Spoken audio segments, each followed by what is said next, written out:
Salut les gars, comment ça va? Alors aujourd'hui, comme vous pouvez voir, on se retrouve directement dans le GT4 parce que on va faire une vidéo où je vais aborder les quelques défauts que la voiture a pour moi. Déjà, je vous rassure, c'est une voiture fantastique, extraordinaire, mais c'est quand même intéressant de vous parler des petits points qui sont un petit peu gênants. Si par exemple vous souhaitez acheter un GT4. Alors, j'ai listé 7 points. Il y en a certains qui vont un petit peu ensemble, enfin c'est un petit peu un micmac, ça va être un peu plus une conversation où en fait je vais vous dire un petit peu les éléments que j'aime un petit peu moins sur le GT4. Mais encore une fois, c'est une voiture qui est incroyable, qui est juste fabuleuse à rouler, et c'est ce qu'on lui demande en fait en priorité. Mais encore une fois, on va parler un petit peu des petits défauts parce que ça fait maintenant quelques mois que j'ai le GT4. Je l'ai pas mal roulé sur du court, long trajet. J'ai roulé vite ou j'ai roulé pas vite, donc j'ai vraiment une expérience un peu plus poussée maintenant du GT4, et du coup ça fait sens de vous faire une vidéo de ce style maintenant. Premier point, c'est le fait qu'il est très bas. C'est une voiture en fait qui est d'origine sur des combinés filetés, et en fait la voiture est très basse, donc le souci un petit peu, c'est que c'est une voiture qui racle partout. Dès que vous avez un dos d'âne, vous raclez. Moi typiquement dans mon parking, pour rentrer et pour sortir, la voiture racle. Heureusement c'est une lame en plastique chez Porsche, donc c'est pas gênant. C'est pas comme si c'était lèvres en carbone, donc ça va. Mais voilà, c'est très bas. Il n'y a pas du tout de lift. Le fait aussi qu'elle soit si basse, en fait vous prenez énormément d'éclats de gravillon sur la voiture. Dès que vous suivez quelqu'un, j'ai pas encore fait de piste avec la voiture, mais sur piste ça doit être un carnage. Ça, vous allez me dire, vous pouvez mettre un PPF. Moi quand j'ai récupéré la voiture, elle avait déjà des petits impacts sur le capot, donc en soi ça servait à rien de mettre un PPF parce que parce qu'elle avait déjà des imperfections. Mais par contre c'est clair que si je refaisais un jour le capot et la peinture sur le bloc avant, c'est sûr que j'y mettrais un PPF, justement pour me prémunir en fait de tous ces petits soucis et tous ces petits impacts, parce que c'est une très belle peinture et ça fait mal au cœur de l'avoir comme ça. Deuxième défaut du GT4, c'est une voiture qui consomme énormément. Quand vous êtes en ville, vous avez un flat 6 Atmo.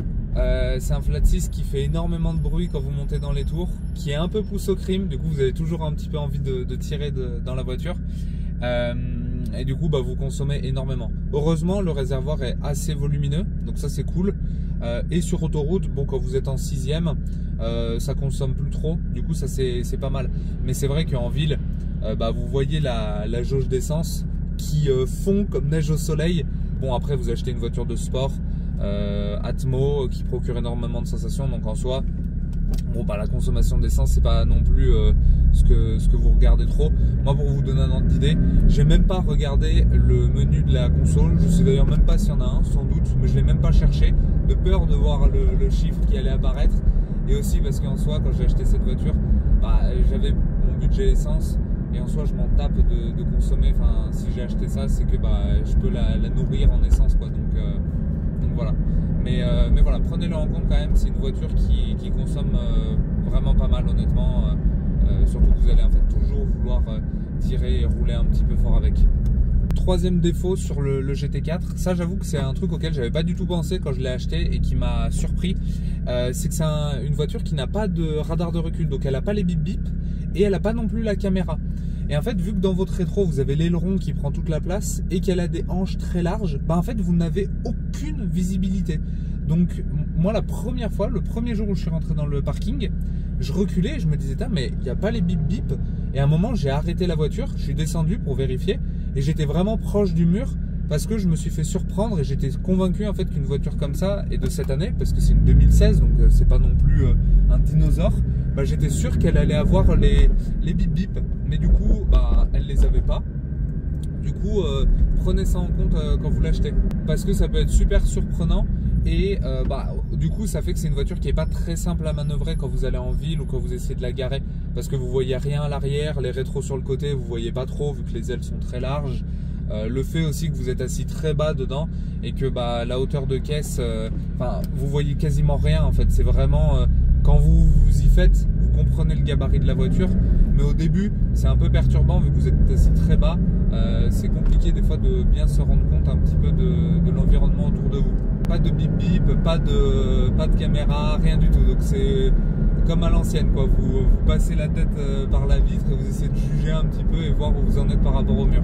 Autre défaut du GT4, ça c'est le défaut le plus connu, c'est la longueur des rapports. Ils sont ils s'allongent énormément.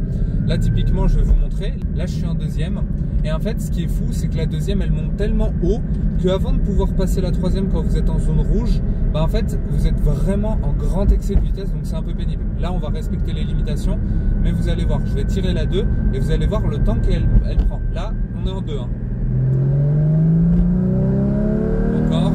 Encore. Et là, j'étais même pas encore en zone rouge. Donc ok, le bruit est fabuleux, ça gueule, c'est incroyable, c'est super kiffant. Mais en fait, des fois, quand vous êtes, mettons, sur un col de montagne ou des routes un petit peu sinueuses, vous aimeriez en fait plus utiliser le levier de vitesse et passer la troisième, redescendre la 2, faire ce genre de choses. Et là, en fait, avec le GT4, donc 981, sur le 718, je ne sais pas si ça a été réglé ou pas. Mais voilà, quand vous êtes sur des petites routes de montagne et que vous aimeriez vachement utiliser le levier de vitesse, bah en fait, surtout qu'en plus, le levier de vitesse est incroyable à utiliser et le guidage est top. Donc, mais en fait, vous passez pas tant de vitesse que ça. Vous êtes très souvent en fait en deuxième, parce que la deuxième, elle a énormément de couple et en fait, elle fait le travail dans énormément de situations. Après c'est cool aussi parce que typiquement quand vous êtes en ville, vous restez en 2 mettons et elle fait énormément de bruit, vous kiffez, dès que vous appuyez un peu sur l'accélérateur elle part, enfin il y a aussi du positif là-dedans. Mais c'est vrai que j'étais obligé d'en parler parce que c'est le défaut qui est revenu à chaque fois dans la presse quand ils parlaient de cette génération de GT4, c'est que les rapports étaient un peu allongés. En vrai on s'y fait, mais au début c'est vrai que c'est perturbant et des fois ça peut être un peu frustrant. Typiquement quand j'ai fait l'événement Carburacker, la vidéo est sur la chaîne, je vous invite à aller la voir parce que c'était une vidéo vraiment trop cool. Le tracé il était entrecoupé de petites chicanes et en fait je n'ai jamais pu passer la 3 parce qu'en fait les chicanes n'avaient pas assez d'espace entre elles et du coup la 2 j'arrivais en fond de 2 quand il y avait une nouvelle chicane, donc en fait j'étais tout le temps sur la 2 et je passais jamais de vitesse, donc c'était un peu frustrant. Mais en soi, bon, voilà, la voiture est conçue comme ça, il faut le savoir.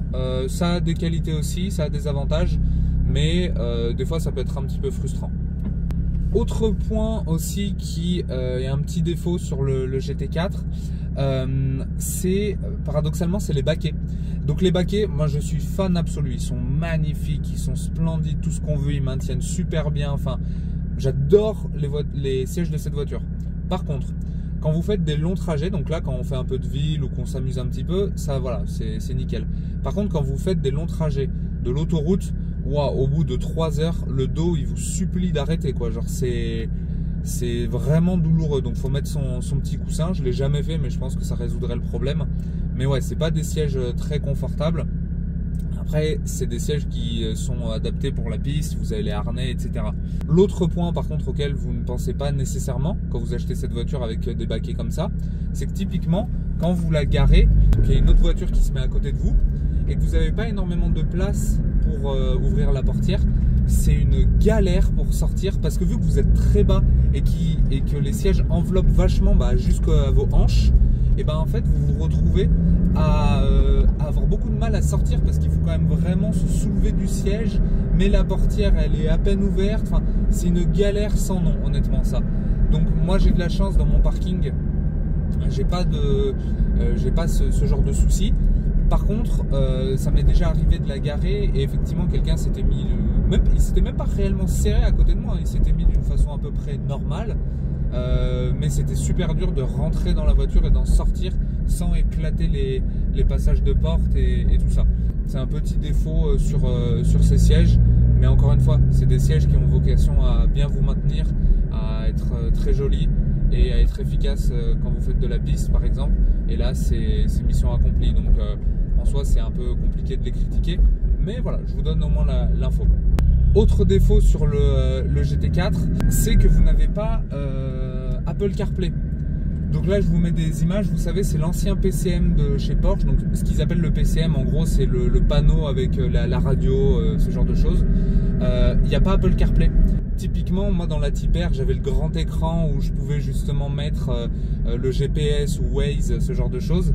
Là bah vous avez pas, donc c'est vraiment vous êtes sur le petit téléphone et vous vous débrouillez comme ça avec votre GPS. Après ça permet des trucs cool, c'est qu'il n'y a plus autant de trucs tactiles, parce que sur la Type R c'était insupportable. Je vous avais fait une vidéo, pareil je vous invite à aller la voir, où j'expliquais que typiquement la clim tout était tactile et que c'était un enfer. Là au moins c'est des boutons, donc c'est pas mal. Mais c'est vrai que bon, il n'y a pas Apple CarPlay, c'est quelque chose que vous pouvez rajouter en aftermarket, mais ça vaut une blinde, donc franchement ouais c'est pas fou. Bon au moins vous avez le Bluetooth, donc vous pouvez mettre votre musique si entre guillemets le bruit de la voiture vous suffit pas. Mais voilà, pas d'Apple CarPlay sur le GT4 980. Donc voilà les gars, c'est la fin de cette vidéo. J'espère que ça vous a plu. Comme ça, si un jour vous souhaitez vous prendre un 980 GT4, vous avez au moins un petit peu les principaux défauts que moi j'ai pu repérer.